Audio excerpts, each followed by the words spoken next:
Well, hello and welcome back to the Chamber Vibes podcast. If this is your first time listening, welcome. Let me just give you a rundown of what's going on.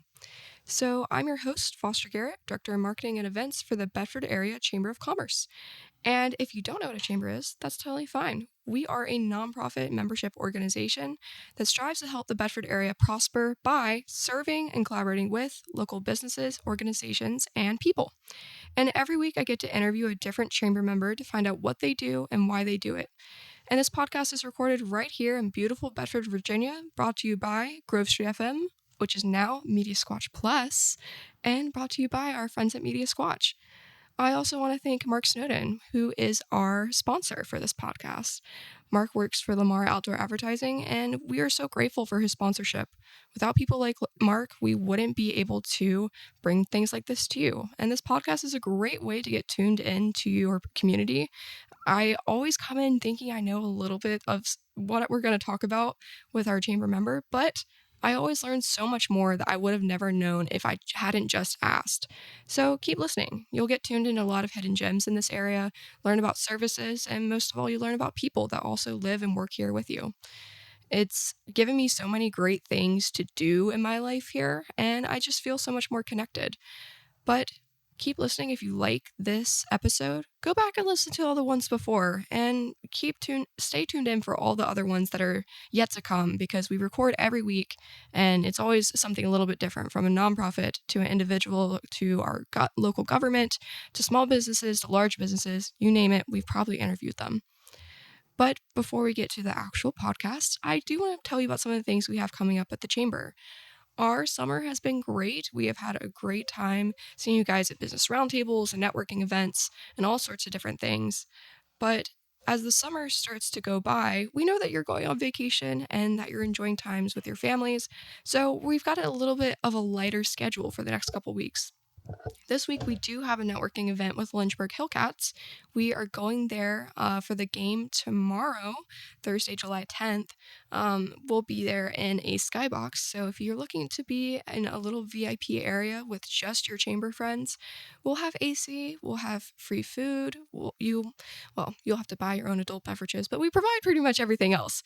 You do have to RSVP for that, but we have a couple seats left. So if you want to bring a partner or a friend or your kids, you're welcome to. Just go online and everything is right there on our website for you. Our big events are coming up in the fall of this year. The next one will be our fall job fair on August 22nd. And I'm really excited for that, because we used to have, and by we, I mean the chamber, I wasn't there, but before COVID, we had 2 large job fairs a year, and COVID erased one of them. So this is the first year we've been able to bring 2 back. And it's mostly by popular demand. People love our job fairs. It's a great way to get connected with employers in the area. We have businesses come from all over, from Roanoke to Lynchburg to Bedford. We've even had people come from Newport News and Charlottesville before to be with us. So we're excited again to have our fall job fair. If you've ever gone through the struggle of applying online to jobs, you know that it can be really frustrating to convey who you are. And it's so much better, I feel like, to just be able to go up to somebody and say, "Hi, I'm Foster. I'm looking for a job. Here's my experience. This is who I am. Tell me a little bit about what you're looking for," and to just make that in-person connection. So if you're looking for a new opportunity, come on out on August 22nd. Beyond that, we have our annual gala on September 25th. That's our biggest event of the year. And we have a couple other things like the Bedford Forum and our Christmas market that are planned for the fall as well. So all of our programming is available on our calendar of events on bedfordareachamber.com. And I'll drop our phone number at the very end so that you can call us and ask us all sorts of questions about any of these events or services that we provide. But that's enough from me. Without further ado, please allow me to introduce today's guests, Stephanie Reed and Doris McCabe with the Sedalia Center. Welcome to the podcast. Well, thank you. Thank you. Thank you so much for being here today. I've been really excited about this episode, I won't lie. I feel like Sedalia has been a big part of my life growing up in Bedford. And I know that we were talking about how people are like, "Oh, I've heard about it," or "I see the great things that they do," but I've never been out there. So I'm hoping that this episode will entice people to finally go and check it out. But before we kind of jump into it, will you just tell me a little bit about yourselves, and then we'll segue into what Sedalia is? Sure. So my name is Stephanie Reed. I am the director at the Sedalia Center.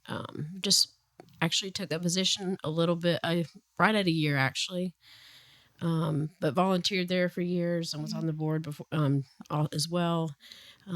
Mother of 5, and I love living out there. I love Sedalia. I love the community feeling. Of course, the beautiful farms, the drive out there. So yeah. That's awesome. I know you've been working hard over the past year to get settled and get things going. Yes. It's been a really fun ride. I mean, we have such a great we have a great working board and a great list of volunteers. It certainly is not just myself. I also have a wonderful assistant director, Chelsea. She's not able to be here today, but it's a great team to work with. It really is. That's awesome. Well, Doris, how about you? Yeah, my name's Doris McCabe, and my husband's family are the people who bought the deserted, boarded up old elementary school called the Counter Ridge School. And in 1991, they opened it as the Sedalia Center as a nonprofit. My mother-in-law, Annis McCabe, was an artist and an art educator. And her husband, my father-in-law, Bill McCabe, Dr. McCabe, was everybody's physician in this town. We still run into people who tell us about how he sewed up my thumb on the hood of the car and how he, he was the real deal, and he was a horseman. And Bill and I are both horse people. So I always had that connection to him. But also to Annis, because she was just such a powerhouse of ideas and creativity. And so I'm a New Yorker by birth. I can hear it a little bit. But I was a born hick. And my father found his way from the Canadian North Woods to New York City, and I found my way out of New York City to whatever countrysides I could live in. So I'm very happy to be down here. We came here to take care of Annis, but she died very shortly thereafter. But that's really all there is about me here. I was the director for a while when I came down here.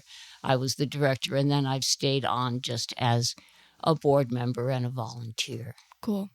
It seems like once you touch Sedalia, it's hard to get away from it. I think so. It's an incredibly beautiful area.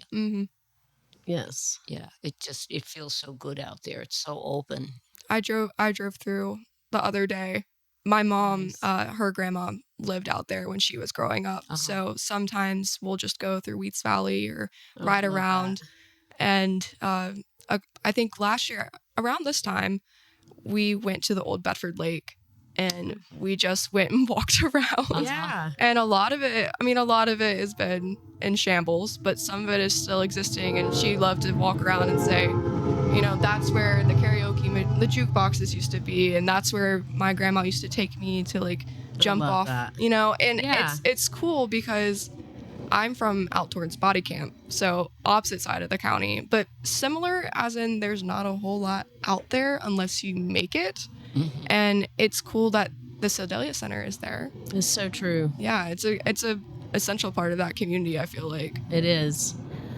I think when I moved here, we moved to Virginia 9 years ago.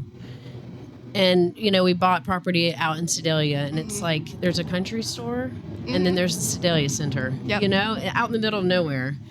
And, like I said, I had 4 children at the time, and it's like, what do you do? Where do I take the kids? And it was an instant connection for us. When I found the Sedalia Center and started seeing the activities and the events that they did, it drew us in right away, and that's immediately how we met all of our friends. Still to this day. That's awesome. That's our community. I think it is such a hub. Yes. For exactly that, for bringing people together. Yeah. Yeah, that's awesome. Yeah, and a big part of that was when we put in the playground. Bedford Community Health Foundation agreed with us that establishing a place for children to get out, exercise, and play outdoors contributed to community health, and I bless them for that insight. You know, they agreed. But once we established the playground, the dynamic changed immediately. And even though it was still people coming for music concerts, it would be young families. They'd come a little early, maybe, and you know the kids play. You give them their hot dogs. You have to leave early, maybe, because you know you've got your children, but they're asleep in the car. Everybody's had a That's good time. awesome. Yeah, and people come out to the center all the time, leave their vehicles there and go for a hike in the mountains. They putt, they practice their putting. They take a bike ride, you know, leave the car, use the bike for their entertainment. And or kids just come, moms and their kids come to play on the playground or walk around. You know, we have these big open lawns, so kids can just romp. That's awesome. You know, and yeah, it's a great thing. Yeah, I think that when people think of Sedalia, they often think of a place that holds like events, and you go to Sedalia for events, but having the playground, having open space for people to just use and enjoy themselves, that is awesome. And I will say, it's much better to have the playground than what was there before, which was nothing, because I would go play in the swampy area with my friends. I lost my shoe there one time. My parents tried to find it. They fished out 6 other shoes that were not mine. Hilarious. Yes, true story. That's so funny. We've kind of talked a little bit around what Sedalia is, but do you guys want to just talk a little bit about the history of the center and what its purpose is, what its mission is? Well, sure. You know, it was built on a site which had been an educational site since 1919, the original Counter Ridge School. They were segregated schools, and Sedalia, Counter Ridge is a geological formation that runs through that area, and it's the watershed of the Roanoke and James Rivers. So that's where the name comes from. And it was built in 1959 by what was his name? Stanhope Johnson, and who was a very prominent architect. They built 3 schools. They built Otter River, Body Camp, and Counter Ridge all at the same time. Yeah. And so it closed. By 1966, it was already integrated. And it closed sometime in the 70s, middle 70s. And then Annis McCabe, my mother-in-law, when they moved out to Curtis, moved to Sedalia, from what I understand, she took a wrong turn with a friend who was looking to move to the area. And they encountered this boarded-up building, and her mind got to working, and Bill McCabe found out that she convinced him, the county held a auction, a sealed bid auction, and she convinced him to put a bid in, and he found out from his son-in-law reading the paper, hey, Bill, you just bought yourself a school. So it went on from there, but it had always been an anchor in the community. And so in 1991, I think they bought it in 89, and in 91 they were able to open. And the mission of the Sedalia Center, Annis's articulation of that was to be a place for the art of living and the living arts. And people are always like, what are you talking about? But the art of living, as I understood it, and I knew Annis, and I loved her. She was the most amazing mother-in-law you could ask for. You know, absolutely went against the characterization. So I think she thought of the art of living as the work of figuring out who you are in your adult life. It's to learn how to respond creatively to what life throws at you. And that's part of the other side of that equation is the living arts, which is the experience of the creative process. And, for Anis, who was an artist, who was a sculptor and a fiber artist and a poet and a painter, also a pen and ink artist. She was very widespread, yes. And who had studied dance and yoga as a kid, and dance as a college student. Seriously studied. The other component of that, the living arts, was the engagement in the creative process, which forces you, like when you have an idea and you want it to become something you can actually use that can become, say, manifest in the world, you have to do the work. You have to go through the process. And if we had pictures, she created a really wonderful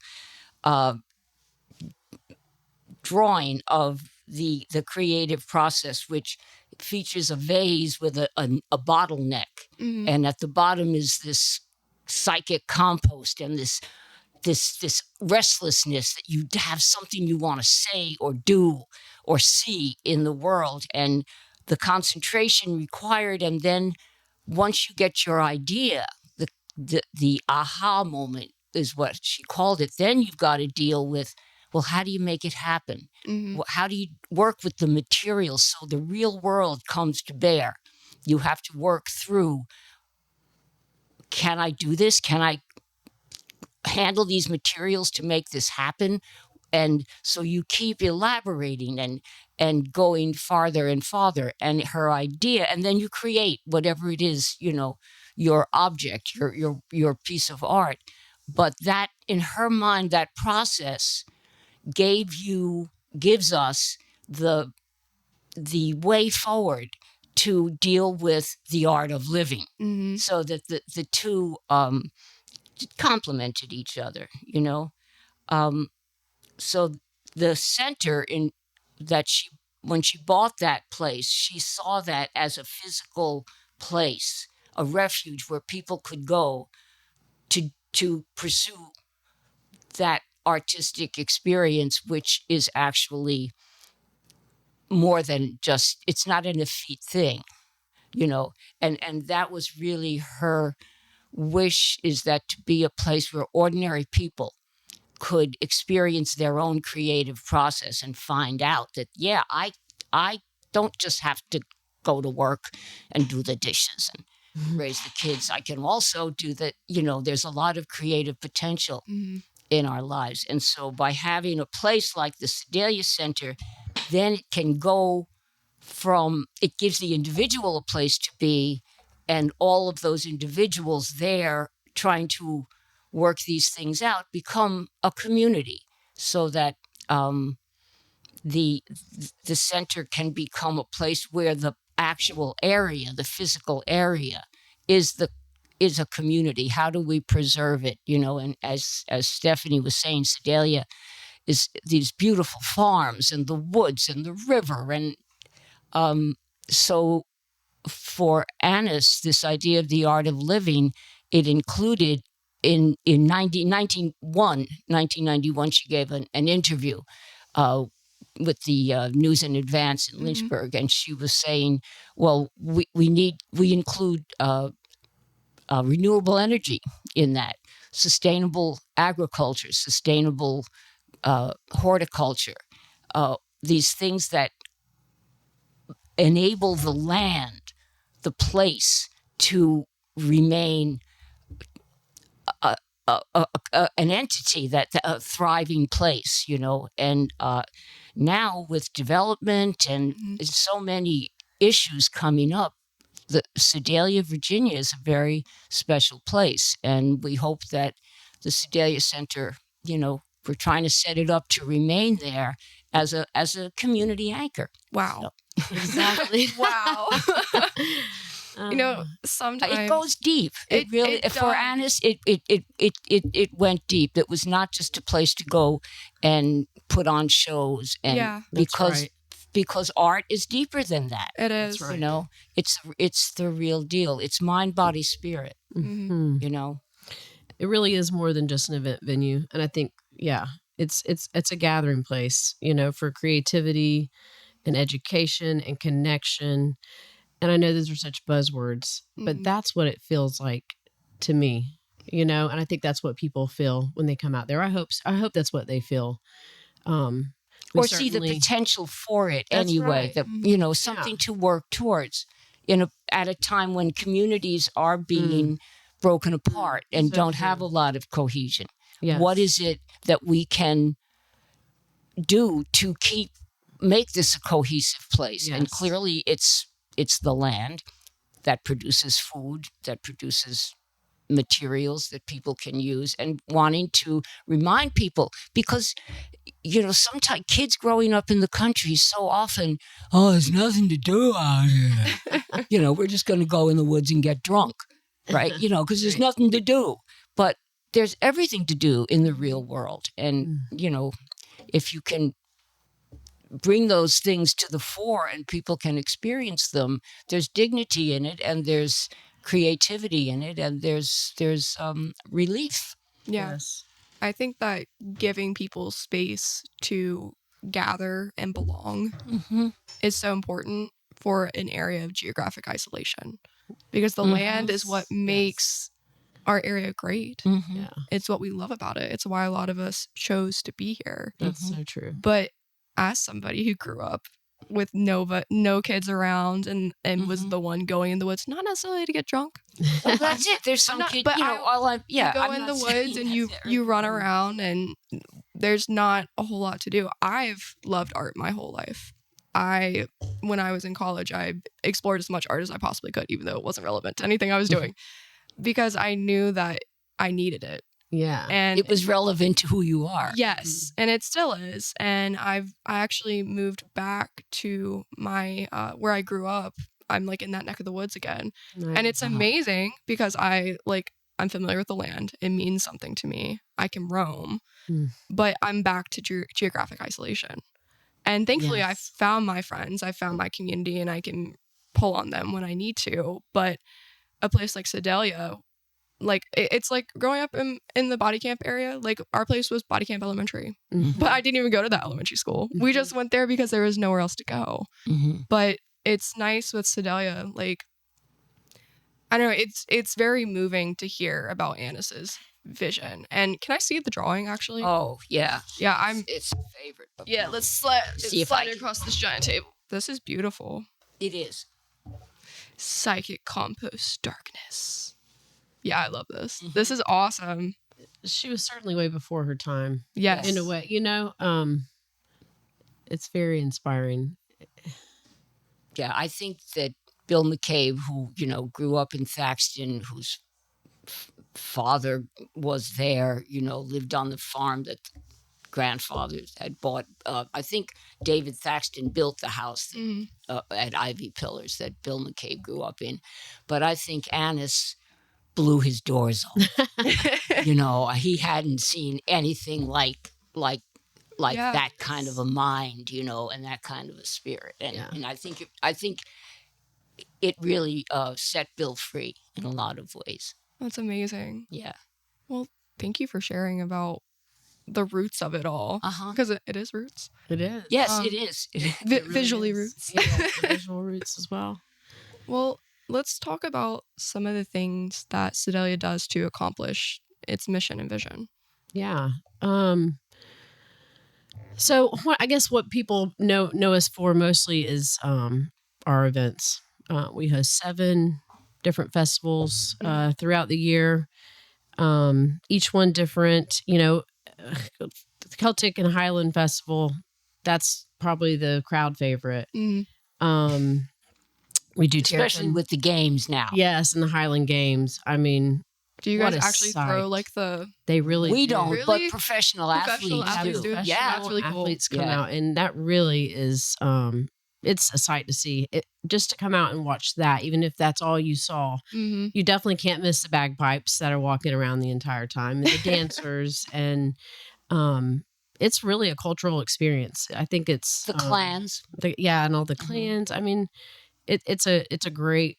It's definitely our most well attended, I would say, event. And then we have Terrapin Mountain Earth Festival, which it's like a 2-day celebration of nature and sustainability and music, and we offer workshops all day. Everything from like backyard chickens to foraging. Yeah, foraging. It's fun. Tie dyeing. Yeah. We have the gardens. People can yes, use the gardens as teaching areas. Yes.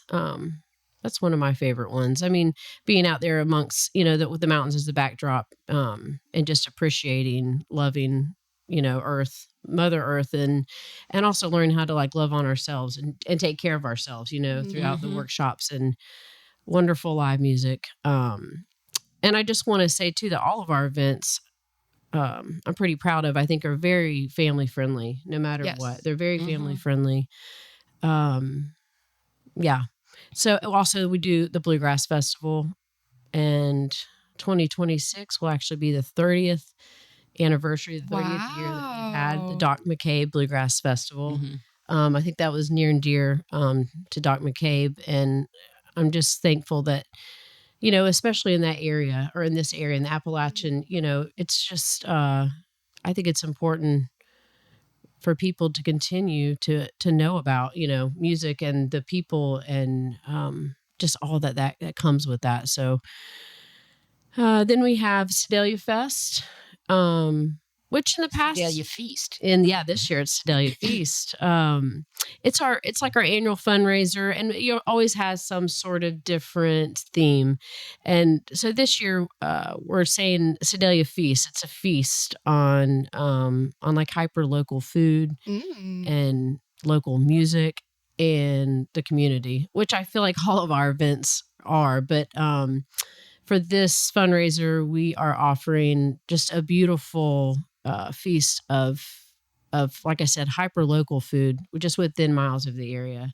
So meat and vegetables, and just a beautiful dinner.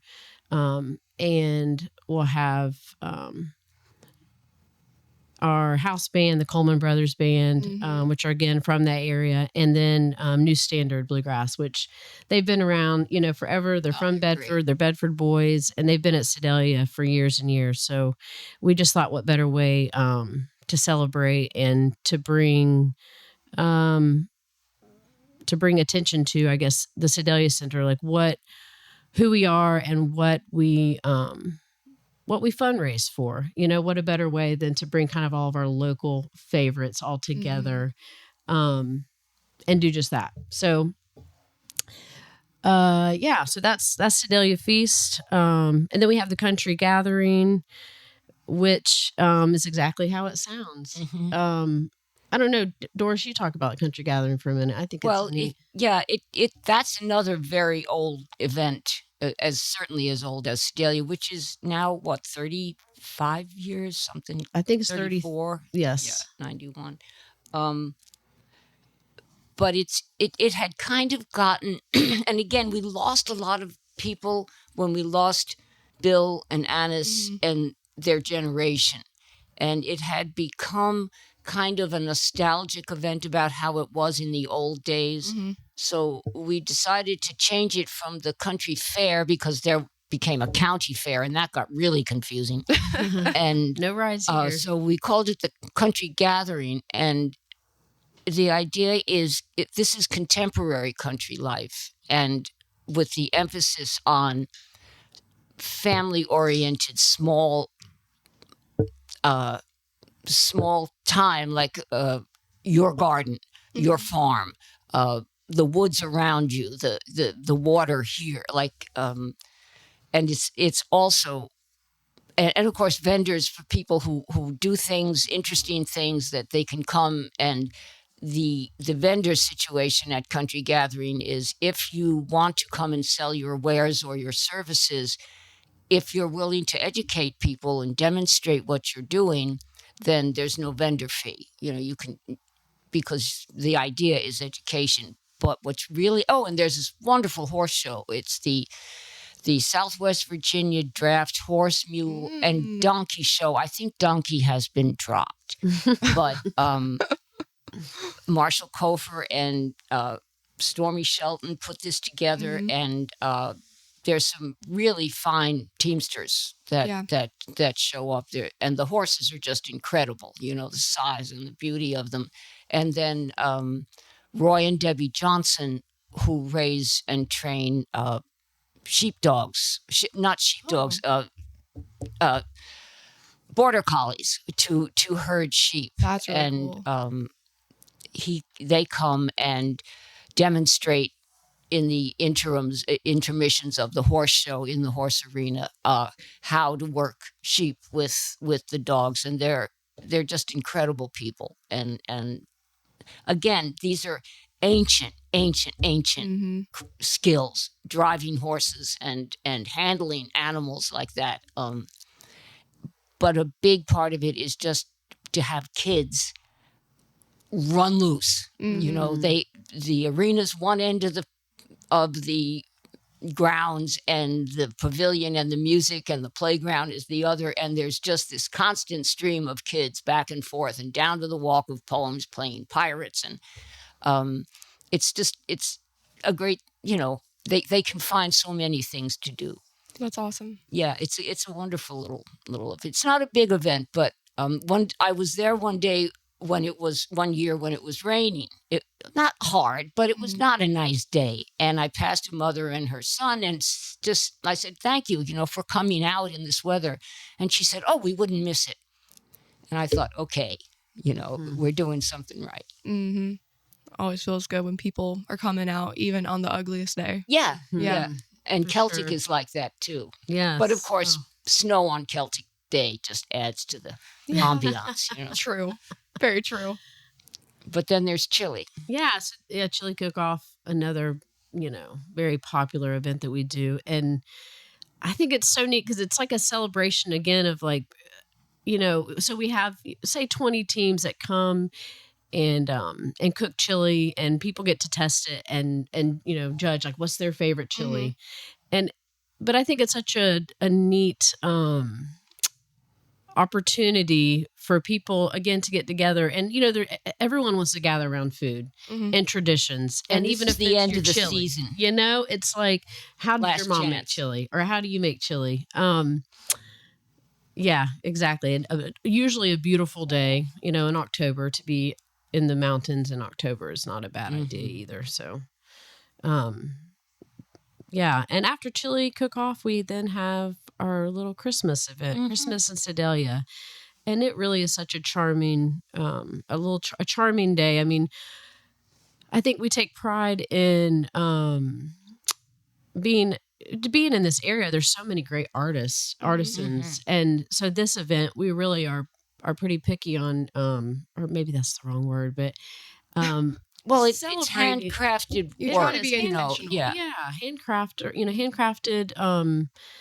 gifts, last minute for your favorite people in your life. That's what I think, because when I walk around at this event, and really it's all about the vendors. We're celebrating the vendors and the artists in the area by giving them, a location to come set up and offer what they make to the public. It's a really neat day as well. And it's Christmas in Sedalia, not at Sedalia, because we share that event with Mountain Run Farm. So they're right across the road from each other, and as long as you watch out for the semis, you can go to both of them. And it's a much bigger event than it would just be, at the Sedalia Center. But there's always something to eat, some good food, and again, all of the open area, at Sedalia. Yes. Well, we've talked a lot. Those are a lot of events, first of all. Like, as somebody who plans events, that's a lot. It's a lot. That's a lot. It's a working board, as they say. Yes. You can't do it alone. You can't. And again, like she said, we have a great board. And we have a great list of volunteers. I mean, that's the thing about the Sedalia Center. We are a small nonprofit, and it takes a lot of people to keep up. It's also 17 acres. So we have a wonderful building and grounds. The Mo Men. Yeah, the mow men, as we The call mow them. They men. poor guys have to come out every Wednesday and mow, I don't know, from 8 till noon, Doris, Oh, and wow. weed eat. And, as you know, I mean, there's just so much more to a place than you could ever possibly know. Mhm. So we are always, of course, looking for volunteers and, yeah. Yeah, and that's kind of the situation now. We've spent the last few years having to catch up with the building. We, with help from local foundations, we put a new roof on the building. That was a big deal, and that was a 1959 roof Ooh. that was starting to leak, but that's a long time for a flat commercial roof. It speaks well for Stanhope Johnson, and we had to upgrade the septic. We had to replace the ramp to the restrooms. There's been so much capital necessary, but now we feel like the place is set. We were always like the roof. No matter what you thought of, there was always the roof. Right. And now we're set to we're starting programs, and I'd rather Stephanie talked about. Yeah, I mean, the going back to Annis again and trying to stay true to what the Sedalia Center is there for. And that's kind of where we're at. It's like going back to the heart of it all. And like she said, now that the building literally is, we have it's safe and it's secure again, we're able to start thinking about, well, what does the community actually need? Because that truly is what we want to do. We want to serve the community. And so what we've learned is a couple of things. And one of them being that, parents need help with their children after school. Most of us are working, and it sure does feel good to know that your kids are somewhere safe after school. And, if you can throw a little education and art in there, that's nice too, as a mom of 5. So we are excited to say that we're starting an after-school program. We're calling it Living Arts Afternoons. And it's going to be at the Sedalia Center every Wednesday from 2:30 to 6. And it's free to the public. It's free to anyone. Really? And it'd be elementary age children is what we're starting with. And again, just starting one day a week to begin with every Wednesday once school starts in September. So yeah, we're really excited. And that's it's going to be like rotating sessions every week, arts, outdoor education, also Mountain Run Farm across the street, who was as a community partner, and we're always collaborating with them. They're going to have farm school over there. One Wednesday a month. Yeah. So that's always a hit with kids, to be able to be out on a farm and around animals and learning all that cool stuff. So, and of course, there's going to be snacks, the basics.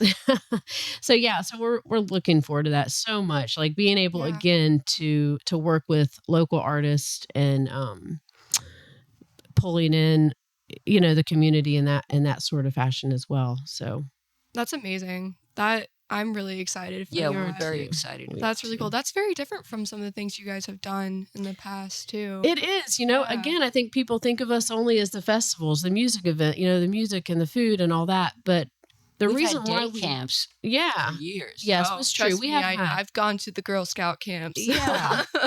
But the reason why we host those events is, of course, we got to keep the doors open, but we've got to raise money to be able to offer these programs because we do feel like it's important to have it as free to the community because that's what the community needs. So yeah, and also childcare is. Oh my goodness! That's outrageous. Why we had to build that in. Yes, it's crazy. There's a dearth of childcare in this area. There is most areas.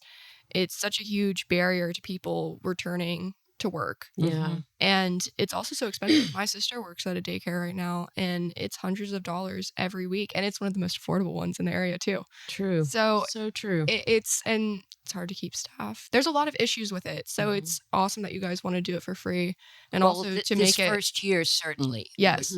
We'll see how far we get. Yeah. Yeah. And yes. Again, the fundraiser this year, the Sedalia Feast, Mm-hmm. that is what we're focusing on, is to be able to get this after school program up and running. With And steady on its feet. Exactly. So we can project into the future. Yes. So it's sustainable, That's the word. That's the word. Well, when is Sedalia Feast? It is, it's coming up really soon. Oh, really? It is. It's on August the 9th. And we have tickets. So exactly a month away? Yeah. Wow. Oh, good point. Yes. Oh, Yeah. wow. Good job, Foster. Thank you for making I know my dates. Yeah, so you can go to our website to learn more information about it. But we have 3 different ticketing tiers, and it's a fundraiser. So yeah, $25 tickets start at $25 and go up to $100, and you got to have the VIP packages and all that good stuff. And it's a limited number of tickets. We're selling 100 tickets, and and then it'll be sold out. So, yeah, we again we're using all local food, so we want it to be sustainable in that way as well. Feeding 100 people off of what's in the surrounding area, and just make it a magical night, and really promote the Living Arts Afternoons. Yeah, that's awesome. Mm-hmm. I'm gonna see if I can weasel some people into Come going on, with Foster. me. Yeah, is it girl. gonna be inside? It's actually going to be outside. Okay, Thank you for cool. mentioning that. Unless, of course, the weather. The famous Sedalia weather. Exactly. Yeah. So we have this beautiful lower stage. It's called the Counter Ridge stage, and that's where we're going to host this event. So under the stars and the trees at the backdrop, and white twinkly lights, and a little vintage flair. Yeah. It will be a beautiful evening of, again, like great music and great company, a great cause, delicious food. I don't know. Sounds like the perfect night to me. You're selling me on it. It doesn't take much, honestly. Yeah, right. Well, that's awesome. Well, if I have 2 last questions for you, and the first one is, if people are interested in volunteering, what are some of the things they can do, and do they just approach you guys about it? Is there something that they need to fill out? Yeah. Yes, there's so many opportunities. This gives me a chance to talk about maybe a few more things we do have. We have, and to be quick, we have a great pollinator garden on site. That actually the Bedford Master Gardeners, they come faithfully and keep up, and we're so thankful for that. They've gotten it. It's beautiful. It really is. It's blooming, and they do great wonderful work right now. Yeah. We also have we call it the teaching garden, a vegetable garden, that we could certainly use more help in. Of course, the events, that's all run by volunteers. Everything, from the gate to pouring beer, to clean up, parking. There's so many ways to be a part of what we're doing. Or maybe you just like to come in and, help in the office, or maybe you're an artist and you think it'd be really cool to, be a part of the Living Arts Afternoons. Anything that we've talked about today that would spark someone's interest, that they think, we would love to have. Yeah. And so you can just go to our website, or you can, which is sedaliacenter.org, and contact us. And Perfect. And if people want to donate or sponsor something, how should they go about that? I would say the same thing. We have a page on our website where there's different opportunities depending on what where your heart is, whether it's the Living Arts Afternoons, or we also sponsor backpack program for Big Island Elementary, which is sending home backpacks full of food for the weekends for anyone that needs that assistance. So we're really proud to have partnered with with the community on that. And I don't know what else, Doris. We have all sorts of things. There's the Counter Ridge History Project, which we began in 2019 to try to reconnect Sedalia to its original community, but also to preserve the history of the immediate area. So we've run several interviews, oral history interviews with local leaders and the people the last graduating class of Susie Gibson High School, the Gibson Legacy, and interviewed those people and recorded the ceremony of the day that the school regained its name. That is Susie really cool. Gibson Yeah. School regained its name. But we would love to have more people be part of that. It's slow, but it's just something that will build out over time. And we have a cabin. We have a local cabin a log cabin from the Boonesboro area that was taken down and numbered, and we are rebuilding it on Sedalia's grounds up on the hill Really? in the back. Yeah, That is super it's cool. wild. Langley Weber. came out of nowhere to just take this over and say, yes, we can do this. So we're hoping that we can. The foundation is finished. There's a stone foundation, and but there's a lot of work to be done, and it could certainly use financial support. But we will be putting that cabin together, and it's there'll be stuff on the website. We'll be making it known. The weather's been very difficult to to deal with getting a construction project going, but it's something that I think could really capture a lot of people's imagination. It's 16 by 16, So and about it's that room. tiny, and Yeah. and it's just an example. It's a historical artifact of how poor people, working people, lived in the mountains around here. This is how people lived. It's been it was checked by historians to be between, what was it, 1780 and 1850. Oh, wow. So it's an old. That's really old. It's Very old. old. It's old. Yeah. Beautiful. And so It's exciting. it is. It's something close to my heart. I Yeah. think if we can get it there, people can just to see it. Yeah. Just enjoy it. Yeah, Well, that's awesome. have it there as You guys have so much as going an on. artifact. We It's certainly do. it gives you it's a place to do these things. Yeah. That's the whole idea. That's the whole It's idea. there, Yeah. and you can use your imaginations and say what do we want to do out here in the country where there's nothing to do but work. Yeah. You know. True. Very true. And again, that's why, the Sedalia Center, we're open. I always tell people we're open 24 hours a day. I mean, it's sort of true. I mean, the gates are never closed. You can always come in and It's a public park. it is. It's like a public park. So welcome everyone. We really do welcome everyone. That's amazing.